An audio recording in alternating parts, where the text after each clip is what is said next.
د بیړنۍ پایلې ترلاسه کولو خطرناکه ناروغي. تاسو به ډېر کتابونه لیدلي وي چې وایي په 20 ورځو کې لا تنهي بریا ته ورسیږئ، یا په 1 میاشت کې تاسو ډنګر شئ، یا په 2 میاشتو کې تاسو فرانسوي او انګلیسي ژبه زده کړئ، یا هر ورځ له کور څخه 1 ساعت کار وکړئ او 1 کال وروسته تاسو میلیونران شئ. دغه ډول خبرې او دغه ډول تبلیغات زموږ د ټولنې په خلکو کې یوه ډېره خطرناکه ناروغي رامنځته کړې ده، او دغه خطرناکه ناروغي دغه باور دی چې موږ د 100 کالونو لاره کولی شو په 1 میاشت کې یا په 1 کال کې ووهو. دغه ډول باور زموږ په شخصي ژوند کې، زموږ په حرفه‌ایي ژوند کې، او همدارنګه زموږ په شخصي کاروبار کې، زموږ په بزنس کې، زموږ په تجارت کې د ناسمو پرېکړو او غلطو تصمیمونو لامل کیږي. ناسم استراتیژۍ موږ عملي کوو. یو کس غواړي په 2 میاشتو کې انګلیسي ژبه زده کړي او دی 2 میاشتې ورته وقف کوي او هغې پایلې ته بیا نه رسېږي، ناکامه کېږي، ناهیله شو. همدارنګه په خپل بزنس کې داسې یو تصمیم دی نیسي.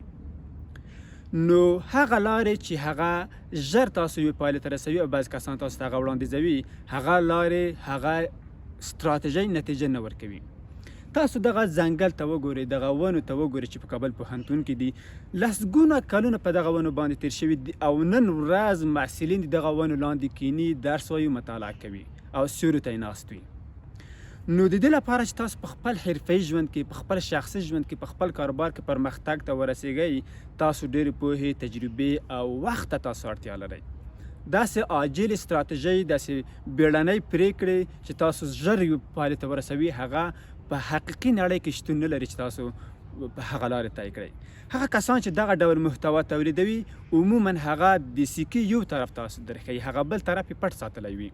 د دې لپاره چې د هغه ویډیو، د هغه کتاب داستان جذابه کړي، لیدونکي او اوریدونکي او ویونکي ډېر ولري، هغه د سکې یو طرف تاسو ته بیانوي او وایي چې یو کاروبار یوازې یوه مفکوره عملي کړه او بریالیتوب ته ورسېدلو، دغه کس دغه کار ترسره کړلو او میلیونر شو عاجل.